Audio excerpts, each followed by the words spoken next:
10 de março a 9 de abril. É a região sul como nunca se viu. Realização CDL. Festimar. O agito da sua manhã. Na cidade, um giro de notícias no seu rádio. Mix Café. Mix Café, com a Zambuja Júnior, Paulo Ricardo e Nilson Vasconcelos.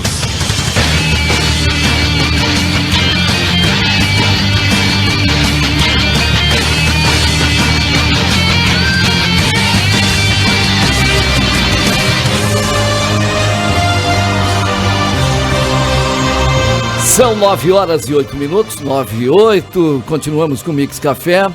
Vamos trazer agora a entrevista tão esperada aí com a secretária da Saúde, Leonária Branco, que já está aqui nos estúdios e vai trazer informações importantes, né, Nilson e Paulo, aqui para a nossa comunidade de ouvintes da Estúdio Livre. Muito bem, Zambuja. Vamos dar um bom dia, então, à nossa secretária e agradecer a presença.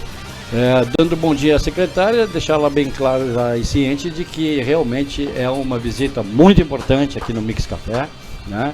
Haja visto a necessidade que nós temos visto dos nossos ouvintes em querer saber o andamento da situação, porque a secretária mexe com saúde, né? A gente sabe que é uma pasta muito delicada, né? É uma pasta muito sensível, exige um trabalho muito grande. A senhora já é responsável, acho que é o terceiro mandato, não? Terceira ocupação? Já foi 3 vezes, né? Secretária enfermeira, ela tem uma experiência muito grande, né? Isso a gente comentou agora, não faz muito aqui. E a gente quer saber, então, como é que está a Secretaria da Saúde? Para depois entrarmos num tema preocupante, a farmácia. Tá certo. Bom dia. Bom dia, agradecer o convite, desejar um excelente dia aí para todos os nossos ouvintes. Nós temos tido um grande desafio, né? Quando assumimos em 21, estávamos no auge da pandemia.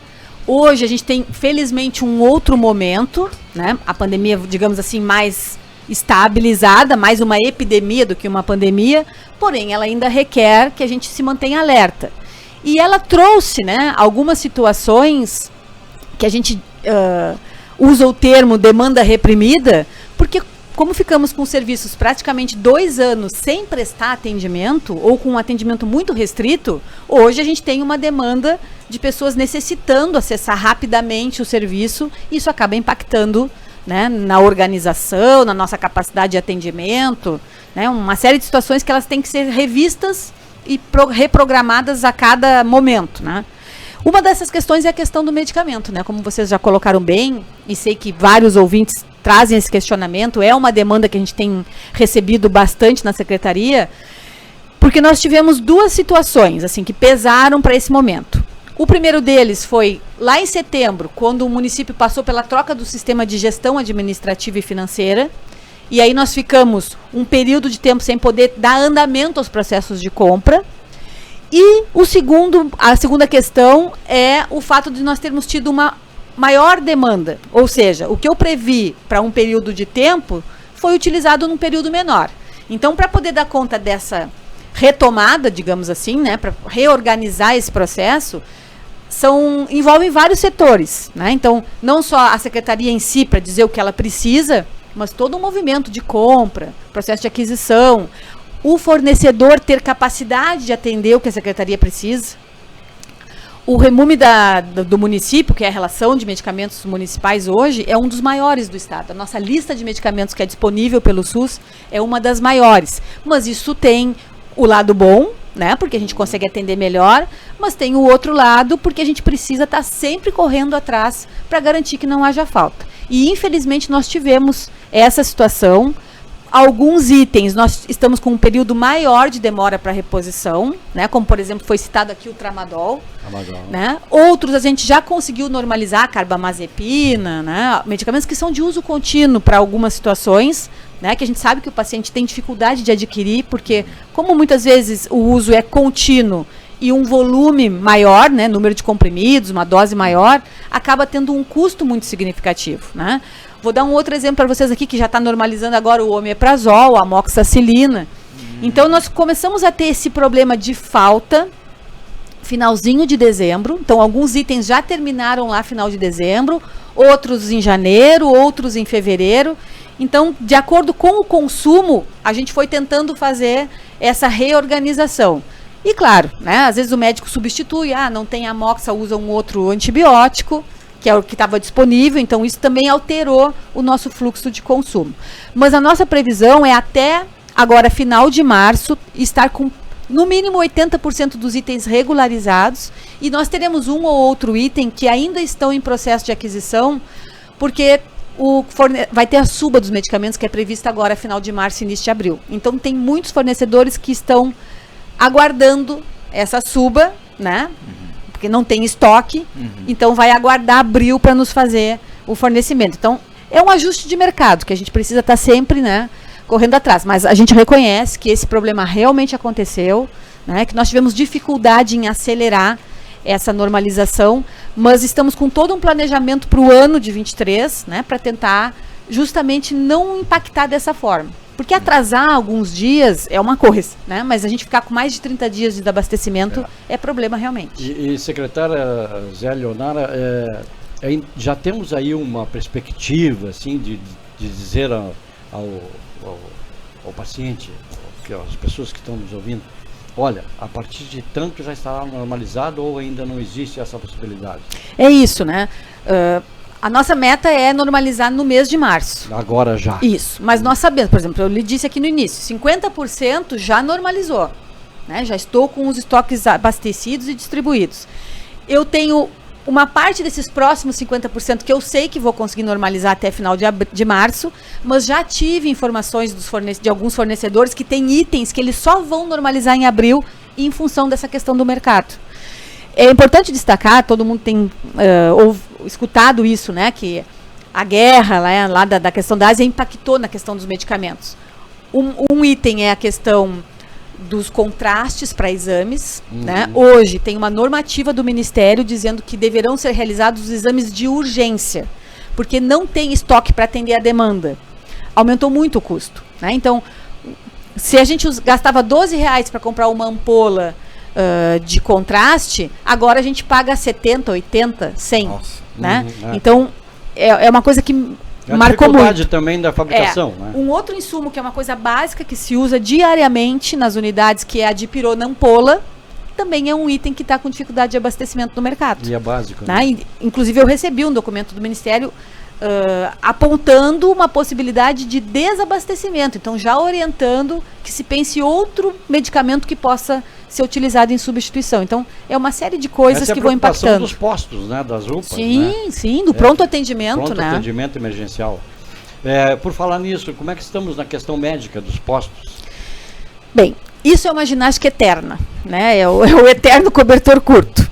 Mas se nós nos compararmos, né, a nós mesmos, em 21, nós começamos o exercício com 27 profissionais a menos no quadro.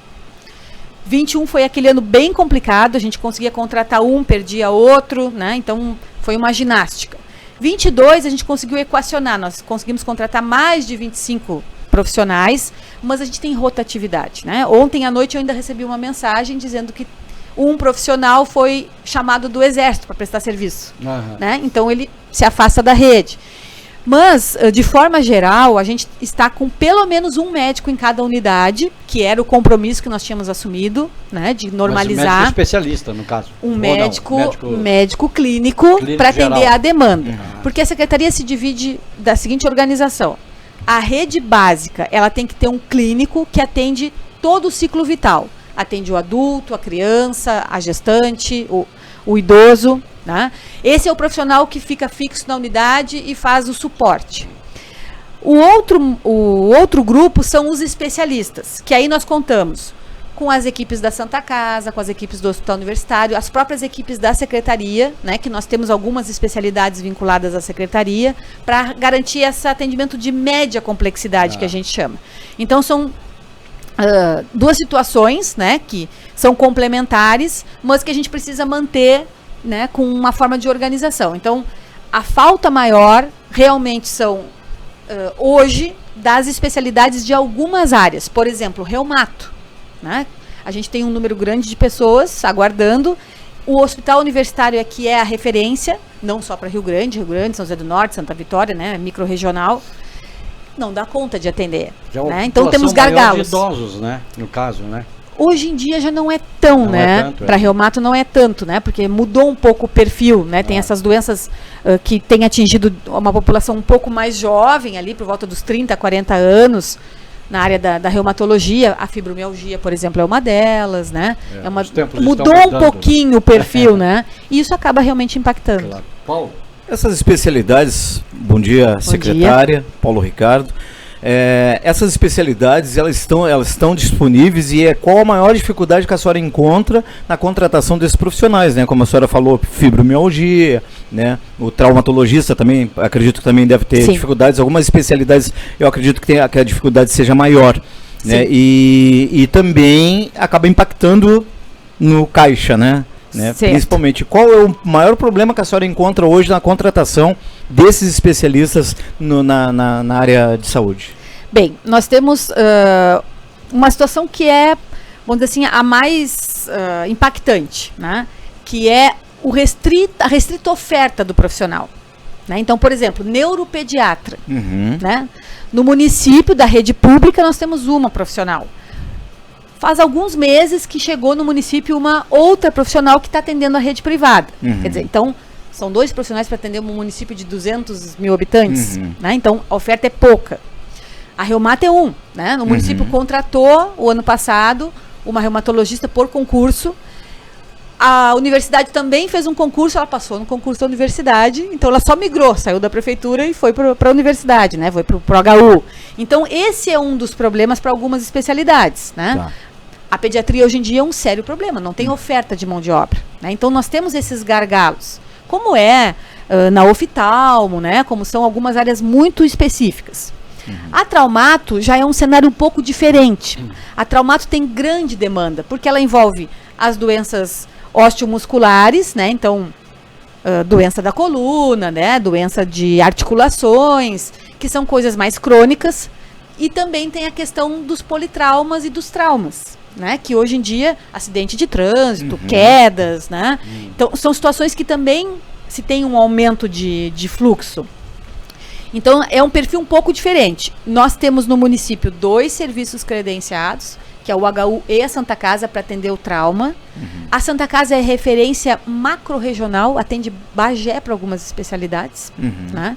Então, o que a gente consegue identificar, assim? Apesar de termos 2 serviços de ponta, né? Porque são serviços que têm característica de atender média e alta complexidade, cirurgias complexas, né? Tem uma capacidade instalada para atender uma região que, somando as duas, a nossa, né? Que é a região aqui de Pelotas, mais a região de Bagé, dá mais de 1 milhão de habitantes. Então, são esses os gargalos e as dificuldades que o sistema tem. Bom, vamos fazer um credenciamento para contratar um terceiro, né? Talvez não tenhamos oferta na região, né? Porque Pelotas tem um serviço que atende alguns municípios, né? Então tem uma divisão entre Pelotas e Rio Grande para atender a questão da Traumato, mas tem uma insuficiência e a gente vem buscando trabalhar também nessas questões, né? Então as maiores dificuldades são essas: a oferta de mercado, então ter profissionais habilitados, né? Porque são especialidades muito específicas, e a questão de dar conta da demanda com uma oferta de serviço de atenção, de cuidado integral, que a gente diz, né? Que não é só ofertar consulta, porque a consulta vai gerar exames, que vão gerar procedimentos.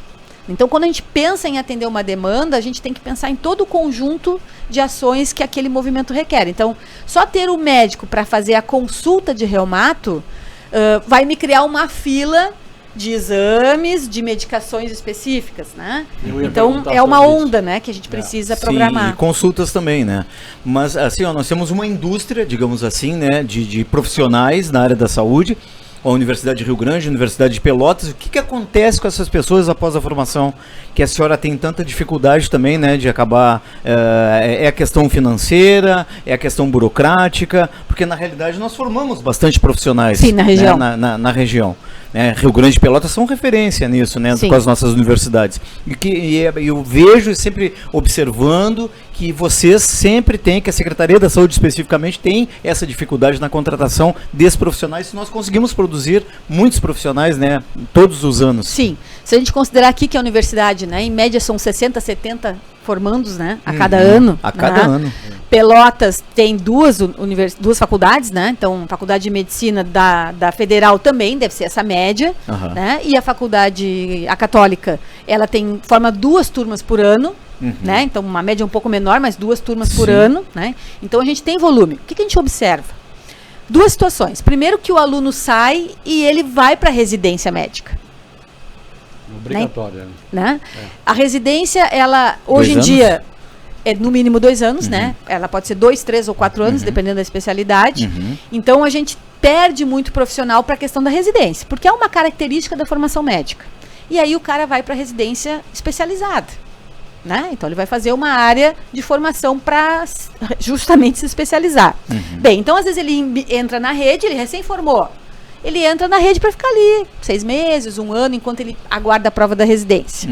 Então, isso é um dos fatores da rotatividade. Né? A questão da prestação de serviço militar também tem pesado, né? Porque não tem sido dispensado, eles têm sido chamados para atuar. Né? Então, eles ficam 2 anos normalmente presos, né? Então, presos no sentido de fixos, né? Com impossibilidade de prestar serviço na rede. Prestando nos instituições militares, né? Isso, saúde. Né? Então, que é Marinha, Exército, Aeronáutica, então, né? Eles demandam, na verdade, né? Essa mão de obra médica. Não é tanto para as outras áreas, mas a área médica, realmente a gente fica com essa vamos dizer, sensibilidade. A outra questão é que muitas pessoas que vêm fazer formação aqui são de fora. Né? Então, agora mesmo, né? Quando o vestibular, né? Eu sou do tempo do vestibular ainda, né? Quando o vestibular era mais local, a gente tinha um pouco mais de oportunidade de fixar alguém aqui, né? Do aluno ser rio-grandino e ter interesse em ficar na cidade. Hoje, o maior contingente, ele vem de fora, né? Vem de outras regiões, de outros estados. Então, ele acaba migrando de volta mais próximo da família, né? Às vezes também por condições de trabalho. Uma coisa que a gente discute muito é a questão de ser atrativo, né? Porque assim, o profissional vai ficar no município. Bom, ele vai trabalhar na rede pública, mas ele também tem que ter um vínculo no hospital, atender convênio, atender privado. E hoje isso é uma coisa que a gente tem um pouco de déficit aqui no município. Né? Então a gente acaba perdendo profissionais, principalmente os mais especializados, para centros maiores, onde ele vai ter um consultório que vai ser mais volumoso, ele vai poder atender num hospital da Unimed, por exemplo. Né? Então, todo esse movimento que tem se feito, e agora temos esse hospital privado, né, que provavelmente esse ano, aí, até o final do ano, ele já vai estar iniciando as atividades, ele é um atrativo. Né?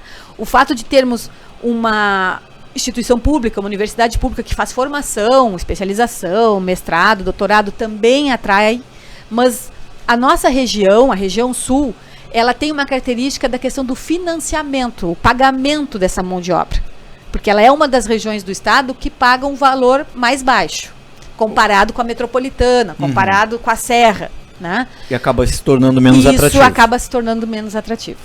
Secretária, a respeito de consultas para especialistas, primeiro a pessoa tem que ir no posto de saúde, né? Certo. E depois tem que esperar aquele tempo que parece que, segundo informações aí, demora no mínimo 3 meses para a pessoa ser... Depende da especialidade, mas realmente tem um tempo. Qual é a média diária assim, que vocês fornecem Depende da especialidade. Para cada. Tá? Depende da especialidade.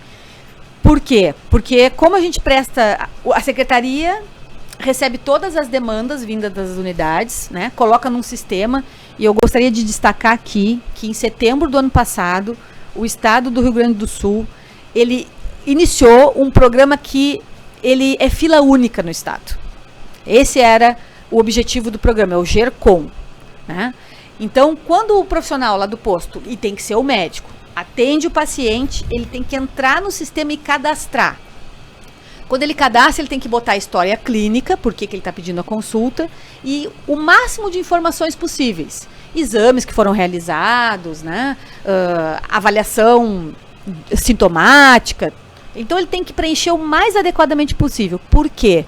Porque hoje essa fila ela não é mais por ordem de acesso.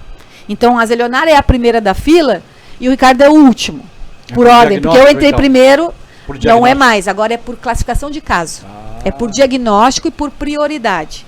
Isso foi uma recomendação do Ministério Público, porque infelizmente a gente sabe que em alguns momentos no passado aconteceram os fura-fila. Todo mundo sabe como é que é a história de comprar o lugar na fila, né, de botar pedra lá, vender a ficha. Infelizmente, a gente sabe que acontecia realmente, né?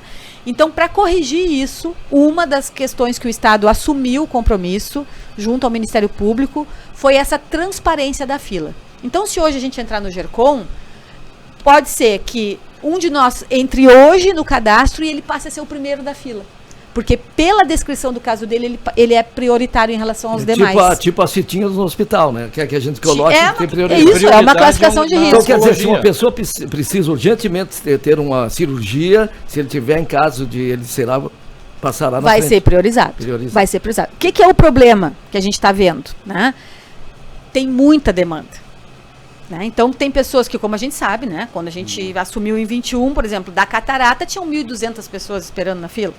Né? Cirurgia geral, a gente ainda tem 300, 400 pessoas esperando na fila para fazer vesícula, para fazer coisas hérnia, né? Que são consideradas linhas básicas da cirurgia geral. Mas a gente tem demanda. Então agora a gente precisou chamar todos aqueles pacientes e eles estão em processo de reclassificação, né? Porque tem que também atualizar o dado. Não adianta eu botar o resultado de uma ultrassom lá de 2016. Porque não é mais, não é mais a realidade daquela pessoa. Né? O quadro já deve ter mudado. Né? Então, ao mesmo momento que essa nova forma, ela deu transparência, e ela realmente deu, e ela deu prioridade, ela também gerou uma nova demanda. As pessoas estão tendo que ser reavaliadas, atualizados os exames. Né? Então, essa também tem sido uma dinâmica que a gente tem procurado trabalhar. As nossas unidades todas estão orientadas e as pessoas às vezes nos perguntam: eu fui chamado de novo agora, eu vou para o fim da fila? Não existe mais o início e o fim da fila. Existe a situação atual. Todo mundo vai ser classificado de acordo com a sua situação atual. E secretária, e as especialidades, ela obedecem a alguma ordem nas prioridades? Vamos dizer, oncologia, cardiologia, obedecem essa ordem? Sim. Existem, por exemplo, a onco é a prioridade da prioridade. Né? Então o paciente Então, se o paciente é oncológico, por exemplo, onco-uro, né? Próstata, rim, ele tem uma fila específica, onco-uro. Ele é onco-hemato, ele tem então uma outra fila. Única, né? Não, tem subespecialidades dentro da fila. Né? Por que isso? Isso tem uma coisa boa, que é isso, de conseguir olhar especificamente a demanda daquela pessoa, mas tem uma limitação que é a oferta que aquela especialidade tem naquele momento. São vários fatores que influem aí. Por exemplo, hematologia, né? São poucos os serviços de referência no estado, muito poucos. Né? Então, a fila é lá em Porto Alegre. Né? A gente está com um paciente aqui hoje, né, internado, esperando transferência. Esse não vai na transferência do GERCOM, que é fila ambulatorial eletiva. Ele vai na fila do gerente, que é a mesma lógica, só que da fila do hospital. Né? Então, tem um paciente em Rio Grande, um paciente em Pelotas, um paciente em Canoas. Quem é que vai primeiro? O que está mais perto? Não, o que está mais grave. Então, são essas questões que modificaram, né? Então, de 2021 para cá, né? Depois da pandemia, houve toda essa reorganização do sistema em função de que, realmente, a gente não... Às vezes, a primeira pessoa da fila, ela precisava, porém, ela não era prioritária. E aquele que estava grave, ele estava lá no fim da fila. E ninguém enxergava ele. Observava né? Isso, então, isso acabou valorizando esse processo. Mas gerou esses transtornos. Infelizmente. E é uma fila justa, né? Agora é uma melhorou. fila justa. Acredito que dessa forma realmente melhorou. Porque existiam casos, todos somos conscientes disso, né? De casos de pessoas que acabaram até falecendo e não foram atendidas. Esperando. Com essas prioridades, né?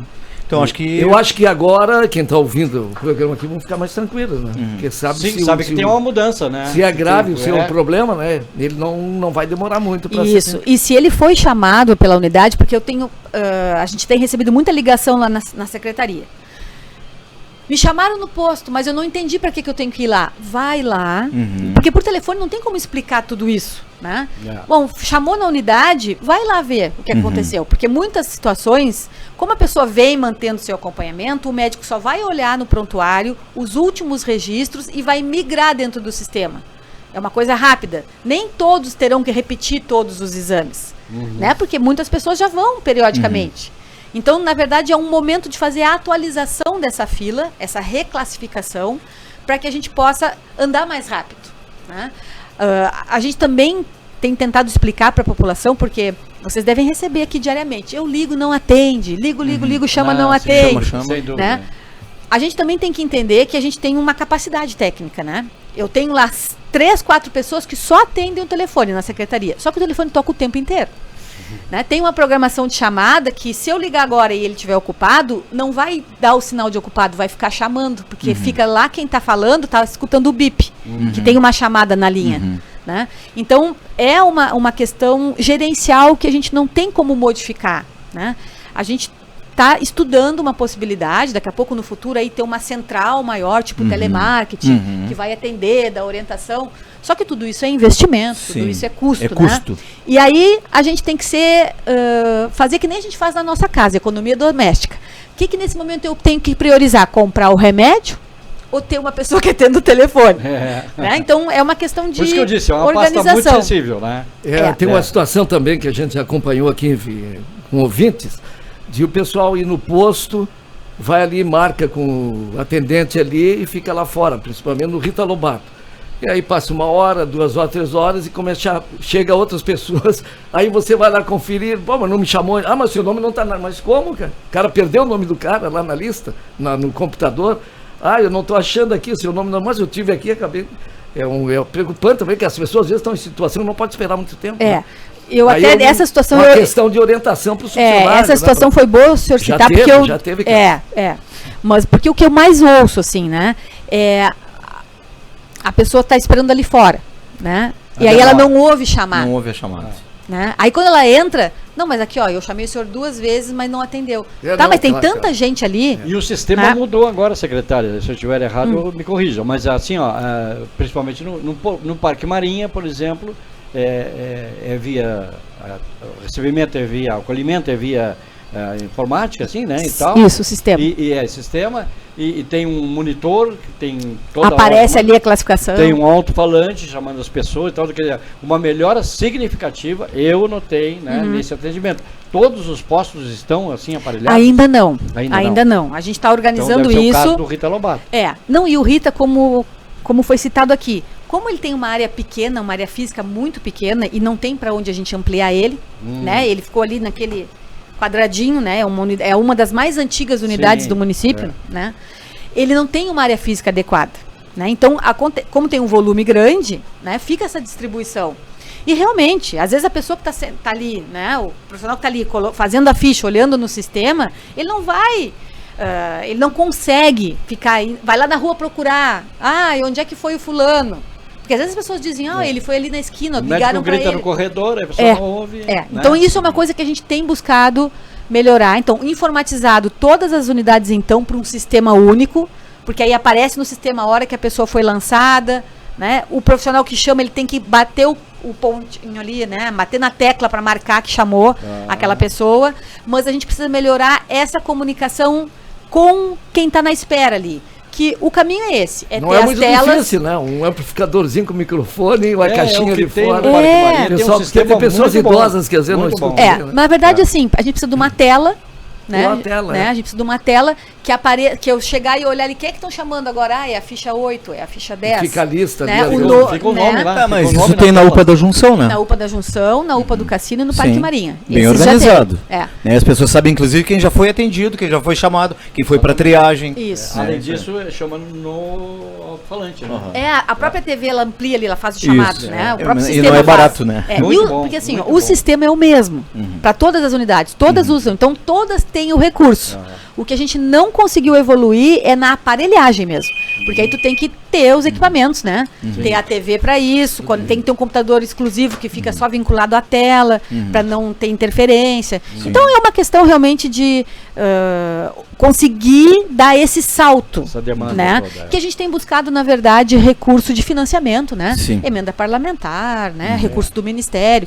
E uma coisa que eu queria chamar a atenção, assim, e acho que é muito importante a gente deixar isso claro para a comunidade, né? Quando eu cheguei aqui, vocês me perguntaram como é que é o financiamento da medicação, né?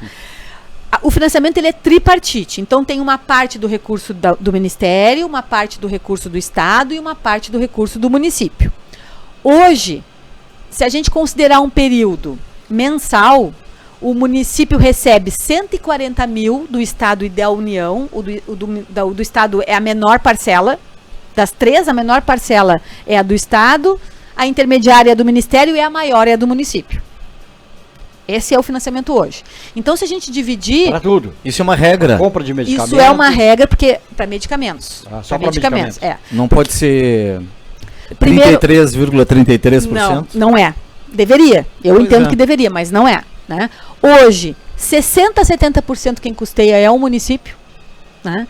E o Estado 10% e o resto a União.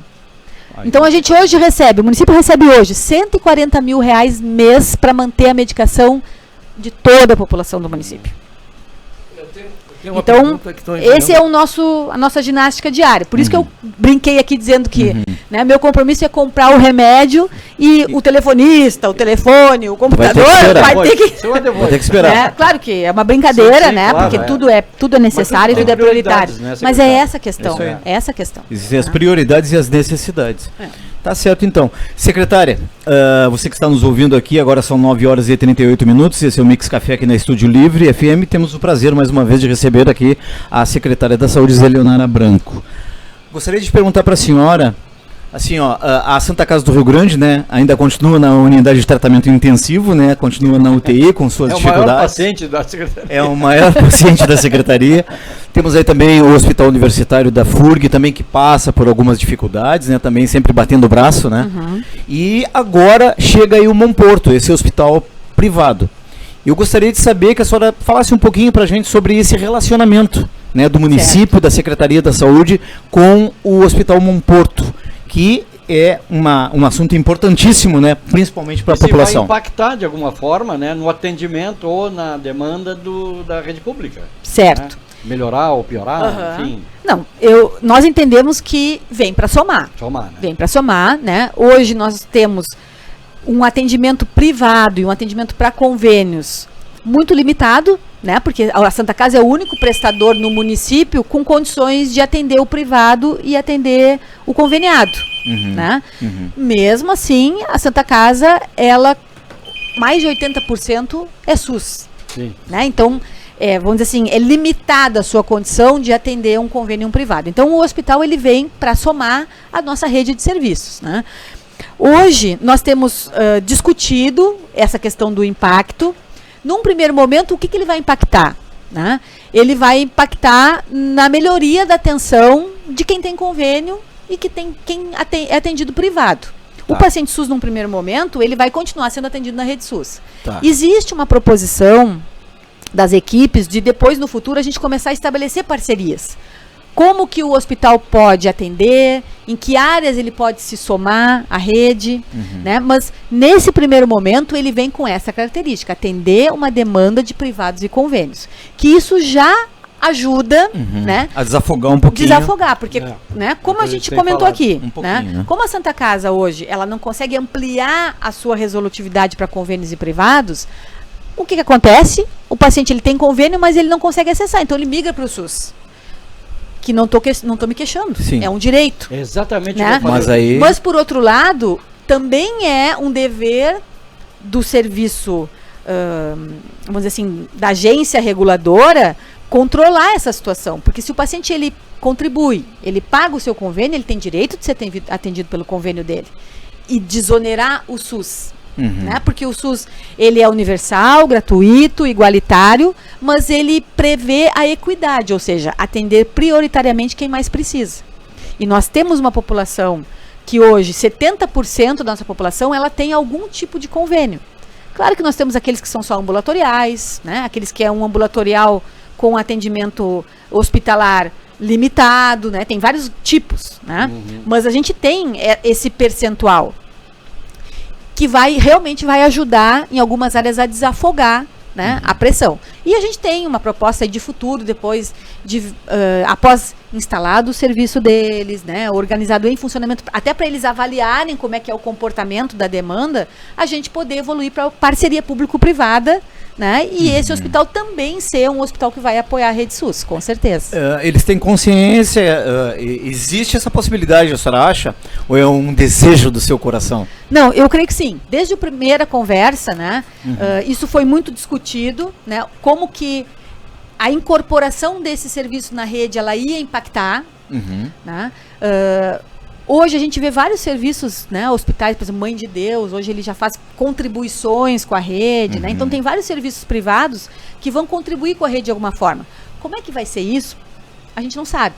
Talvez não seja o paciente do SUS ir fazer uma cirurgia dentro do Bom Porto. Talvez não seja, né? Mas algum exame complementar, né? Alguma área ambulatorial que ele possa ofertar, né? Então, compra de serviço, por exemplo, hoje a gente compra ultrassom, compra mamografia, compra vários serviços, né? Ele pode ser um futuro prestador, né? E como a equipe técnica, né? Os profissionais que hoje estão à frente desse processo, né? Que boa parte deles são rio-grandinos e conhecem toda a rede de serviço, né? Então são profissionais qualificados e que conhecem a rede de serviço do município.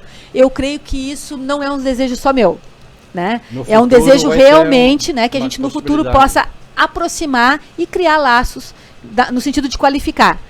No mínimo isso vai ser no sentido de a gente poder identificar quem é de convênio que possa migrar para lá, né? E a pessoa vai ter um atendimento direcionado e custeado pelo seu, vamos dizer assim, pelo seu provedor, né, pelo seu plano, né? Assim como a gente no futuro pensar uma parceria de maior proximidade. Perfeito. Mas estou é muito bem-vindo. Recebendo uma mensagem aqui de um ouvinte, né? Que eu vou até dizer para ele, pedir para não revelar o nome dele, mas ele está fazendo umas denúncias aqui, mas eu prometo aqui, vou passar para a secretária. Se ela não se importar de responder. Não no ar, mas fora, porque é longo aqui também, para ela só tomar conhecimento, porque não tem, de repente, necessidade, ela vai ficar por dentro do que está acontecendo no posto de saúde e vai, com certeza, tomar providência. Então, esse ouvinte, me perdoe que eu não vou ler no ar aqui, para não comprometer ninguém aqui, mas eu vou repassar a secretária em seguidinha, tá bom? Tá certo, obrigado. Muito bem. Aperta aqui, estamos sincronizados. Essa aí foi demais.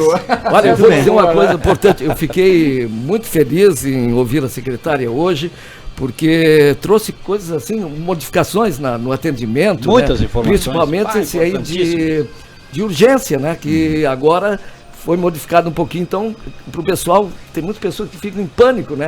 Porque sabe que o SUS é demorado, demora 3 meses para ser atendido, uma consulta, os exames também são demorados, né? E quando o caso é grave, preocupa, né? Secretária, uma última pergunta, acho eu, não sei, se os colegas têm outras. Confirma a contratação de 11 médicos agora nos últimos dias? Ou eu li uma notícia mais ou menos sobre isso. Sim, está aberto um edital. Está aberto um edital com 11 vagas. Isso. Tá. São vagas para as unidades de saúde, né? Porque no fim a gente emenda um assunto no outro e não conclui. Né? No fim. Quando a gente normalizou, então, no mínimo um profissional por unidade, que era o nosso compromisso. Agora a gente está numa outra fase, que é tentar colocar o segundo profissional em algumas unidades. Porque tem demanda, justifica, tem necessidade, né, de colocar mais um profissional, pelo menos 20 horas, para ajudar, né, para acelerar um pouco a questão dos atendimentos. Então, por isso que esse edital está aberto, são 11 vagas. Infelizmente, a gente, historicamente, né, vai abrindo as vagas e ocupa 1, 2, mas seja 1, sejam 2, né? Todo mundo que vier vem para somar. Uma dúvida, esse por unidade é mais um, não é que seja um só, né? O nosso primeiro compromisso é garantir no mínimo um. Um médico. Tá? Garantimos. Um médico. Agora a gente está na segunda etapa, que é mais um.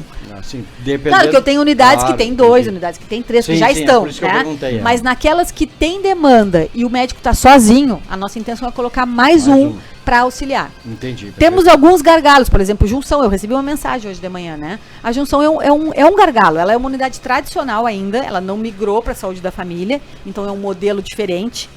Tem uma profissional 20 horas que é uma pessoa experiente, dedicada, mas que não dá conta. Não consegue dar conta. Então lá é um ponto que a gente precisa ampliar. Eu estou hoje com 2 processos em andamento. Esse contrato emergencial de 11 médicos vinculados ao próprio município, com carga horária de 20 horas. E nós também já está publicado no site da Prefeitura um processo de credenciamento de empresa para prestação de serviço médico, que a gente também precisa qualificar, né, e ampliar a oferta em outras unidades, por exemplo, nas próprias unidades 24 horas, né? Então, ampliação de atendimento na rede também. Então, são 2 processos hoje que estão em andamento. Estou explorando a secretária, que vou mais um pouquinho. Não, me deixa aí só mais um pouquinho. A Zambuja vai ter que vir mais frequente, senão eu fico falando demais. Não, o pessoal aqui esses dias comentou, e agora eu lembro, que realmente a doutora, a secretária falou, a respeito que modificou essa prioridade, né?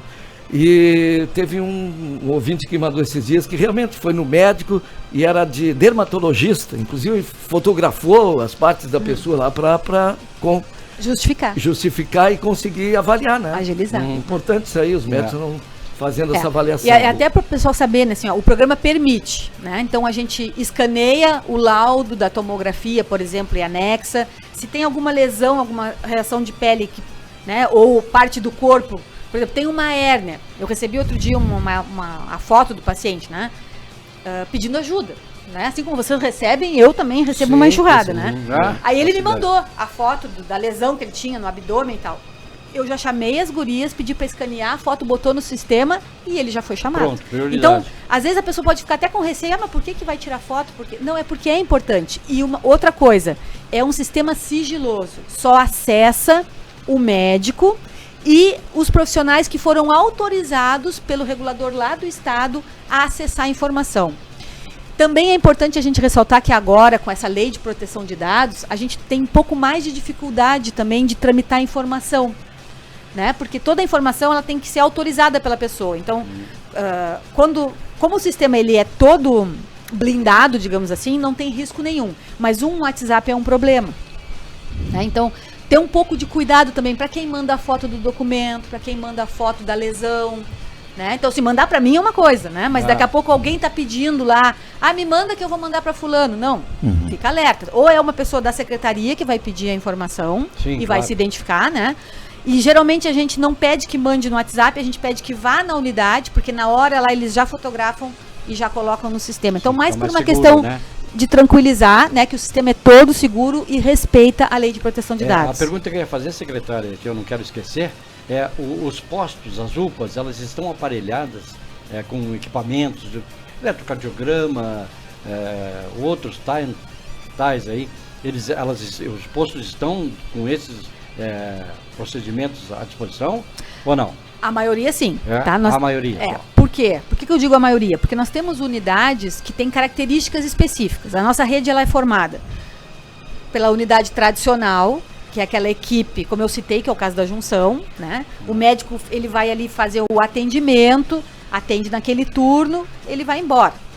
Nós temos unidades saúde da família, onde todo o período de atendimento médico está presente. Então, nessas, a maioria delas já está com o eletrocardiograma. A gente fez uma compra o ano passado com recurso de emenda para qualificar. Então, nem todas ainda receberam, mas a maioria já tem o eletrocardiograma, o material para fazer o primeiro atendimento ali da urgência, né? E as unidades que são a referência para urgência e emergência, né? Parque Marinha, o Profilurb 24 horas, a Quinta, a UPA Junção e a UPA Cassino, que essas são as nossas unidades de referência para urgência, essas estão com todo o serviço estruturado. Eletrocardiograma, monitor cardíaco, carro de urgência. Informação da pessoa que vai procurar o posto, né? Com determinado sintoma, sei lá, né? Isso. Claro que assim, ó, a gente sempre orienta, que a pessoa vai procurar a unidade que está mais próxima, porque quanto mais rápido ela receber o primeiro atendimento, melhor. Até né? porque tem ambulâncias à disposição. Isso. Então. Mas a gente tem essa organização. Então, daqui a pouco a pessoa chegou numa unidade, que é uma unidade menos estruturada, ela vai receber aquele primeiro atendimento e imediatamente vai ser chamado o SAMU ou o SMU para remover ela para o outro serviço de referência, que pode ser a UPA do Cassino, pode ser a UPA da Junção, que vai estabilizar e vai solicitar o leito do hospital. Né? Então, existe um fluxo de organização de rede, né? Porque a gente não tem como ter todas as portas simultaneamente com 100% de capacidade instalada. Né? Então, existem níveis, né, de atuação dessa rede. Secretária, é importante também quando o paciente está sendo atendido pelo médico, no caso desse de prioridades, de conversar com o paciente, conscientizar, porque tem um lado humano também, né? Que tem outros que estão com situações piores. Sim. E o médico deixar mais tranquilo, o teu caso não é tanto, pode demorar um pouquinho mais, não, né? Ajudar ali na psicologia, no caso. Tem informado, quer dizer, o porque paciente. eu mesmo tenho uma hérnia, mas a minha hérnia dá de levar, né? Então, no caso, Sim, eu tem tenho que conscientizar que pode ter uma pessoa, um outro ser humano que está precisando mais do que eu, né? Então, a pessoa ir levando até que der. A hora que estourar realmente, vai ter que procurar, né? Mas, esse lado também é importante de uma conscientização. Não, eu concordo com o senhor, assim, que... Só que, infelizmente... para aquela pessoa, o caso dela é o prioritário. Esse tem sido o nosso desafio. Todo mundo acha que tem que esse ser, é o nosso desafio, mas... Você chega com dor de cabeça lá, o teu caso é prioritário. É importante a conscientização. Mas eu né? concordo contigo que... A gente não pode pensar só na gente. Claro, claro. Em situação pior. Não vamos mal comparar. É o caso da vacina. Sim. Né? A gente sempre usou o discurso de que quando eu me vacino, eu não estou protegendo só a mim. Eu estou protegendo a mim e todas as pessoas com as quais eu convivo. Porque eu vou ser um transmissor a menos, ou uma pessoa que vai transmitir menos. Então, a vacina é uma proteção coletiva, ela não é só individual. Né? Claro. É esse mesmo raciocínio que o senhor está fazendo. E rapidinho também, ontem mesmo, mais uma vez na TV, milhões de doses jogadas fora porque o pessoal não foi. Então, quer dizer, é dinheiro que podia ser usado para outras áreas da saúde, né, secretário? Não, e na verdade, perdendo a oportunidade de estar atualizando, né? Assim, Nilson, não é um centavo, milhões, 2, 3 milhões jogados fora de vacina. E aí tem essa questão, né, de que como a vacina, ela, depois do frasco aberto, a validade é limitada, ali 6 horas, 8 horas. Né? Então já é um problema. É porque não é dose única, né? Tem retirando. De 6 a 10 doses, né? Então... Eu recebo assim, às vezes a pessoa diz, eu cheguei lá, era 10 para o meio-dia, o posto ia fechar. Não quiseram fazer minha vacina porque disseram que não iam abrir um frasco só para me vacinar. Mas a questão não é que vai abrir um frasco só para vacinar aquela pessoa, né? É que eu vou perder as outras doses. Né? É o que a pessoa pensa. Mas é difícil, Chega com dor de né? cabeça. O que a gente tem usado como critério, assim? Bom, a pessoa chegou e ela diz, não, mas eu não vou voltar. Então, perder a oportunidade de vacinar, porque a pessoa já está te dizendo que ela não vai voltar. Então vamos priorizar. Vamos perder as outras doses. Vamos perder, mas vamos garantir uma pessoa. Entendi. Né? Só que hoje a gente tem algumas doses, por exemplo, as doses pediátricas, que a gente não pode se dar esse luxo. Porque se eu perder, eu realmente vou perder a oportunidade de vacinar mais 9, porque está vindo muito pouca quantidade. Então a gente não conseguiu evoluir na cobertura, porque vem poucos frascos. Então tem que tentar otimizar o máximo. Rio Grande não está sobrando, então, tipo que está aparecendo nas não, redes, essas que estão sendo desprezadas são aquelas AstraZeneca mais antigas, né? Porque elas foram adquiridas em volume maior, que era a terceira dose, segunda dose, e que não foram feitas. Já passou os 2 anos de validade e ela tá com prazo... Eu já tive até ontem pensando em frente, olhando televisão, do outro modo meio louco, né? De você ter que se solicitar a vacina. No caso, que tivesse um sistema que você entrasse, botasse seu CPF, o posto que você quer vacinado, e o pessoal mandar para aquele posto tantas vacinas para outro lugar para... Programado. Não, de programado. Não, sinceramente, eu acho que isso vai ser o futuro. Eu acho que isso vai ser o futuro. Eu acho que vai ter que ser, né, cara? Se não foi solicitado, ele não vai receber a vacina, porque estão jogando fora a vacina. Infelizmente acontece, é dinheiro jogado no lixo, né? Sim, não quer vacina, não vacina, mas então não vai lá e coloca. Sim. Secretária, a senhora está satisfeita com o número de casos na cidade do Rio Grande e o controle que nós temos hoje, né? Que a cidade pelo menos parece estar estabilizada. A senhora está tranquila e está satisfeita com o número hoje, que ainda nós registramos diariamente aqui, 2 casos, 3 casos, 5 casos. Como é que a senhora pensa e a sua visão a respeito disso? A gente está numa situação confortável, né? Nesse momento. Então, hoje, a situação da Covid, ela nesse momento, ela não preocupa. O que a gente tem discutido muito, assim? Primeiro que ela já tem apresentado uma característica sazonal. Então a gente já sabe que dezembro, janeiro é problema e maio, junho, julho é problema. Que nem comportamento de gripe. Que nem comportamento de gripe comum, né? Então a gente já sabe. Agora a gente está curtindo e aproveitando porque está baixo. Só que ela oscila muito, né? Então ontem a gente ainda saiu o decreto ontem, né? Tornando o uso de máscara em ambientes de saúde facultativo, tá? Eu vi. Porque vários municípios já, né, no país inteiro estão fazendo essa flexibilização. Pelotas também, Porto Alegre, né? Vários municípios fazendo essa flexibilização. Tem a questão do alto custo para a questão do uso da máscara, né, no serviço, né? Mas nós aqui, a gente está fazendo justamente essa discussão, que é qual o critério que a gente vai usar. Porque o que nós entendemos, assim, enquanto serviço de saúde? Dentro do serviço de saúde, esse facultativo, ele não pode ser pro cidadão, ele tem que ser pro serviço. O serviço avaliar se naquele momento ele pode facultar, ou se naquele momento ele tem que tornar obrigatório. Então, isso é que a gente está discutindo, né, para melhorar, no caso, melhorar talvez a edição do nosso decreto para o futuro, porque nesse momento está tranquilo ser facultativo. Mas eu não sei se isso vai se manter por uma semana, 15 dias, 30 dias. Então a gente tem que ter um mecanismo desse controle. E é isso que a gente vem fazendo, né? A gente monitora semanalmente a ocorrência de casos e internações para olhar o comportamento da curva. Bom, começou a subir muito. Tem que fazer ações. Então tem que pensar em ter um leito de retaguarda, tem que pensar em manter o isolamento, né? Tem que pensar em alterar a questão do uso da máscara. Então são esses controles que eles permanentemente vão continuar. Eu acho que a gente pode dizer que a gente, assim, tá feliz, talvez não fosse o termo exato, assim, né? Mas tá tranquilo pelo processo que se andou, né? A gente conseguiu realmente, com a vacinação, né? Com as orientações que se faz para a população, com o comportamento que a nossa população tem tido, a gente tem conseguido manter esse controle. A nossa onda agora do verão, ela foi curta comparado com outros municípios, né? Apesar da gente ter tido impacto, a gente viu ali óbitos, internações, mas foi bem menos do que a gente projetou, né? Porque baseado na média de comportamento a gente fez uma projeção. Felizmente não se concretizou, mas a gente não tem como prever isso, né? Não tem como prever, a gente faz estimativos. Mas hoje a nossa situação é tranquila, nesse momento está flexibilizado o uso em serviços de saúde, mas a gente vai, nos nossos serviços do município, a gente vai largar uma ordem de serviço. O profissional, ele vai ter que continuar usando para atender o público, até porque é um EPI, é um equipamento de proteção individual.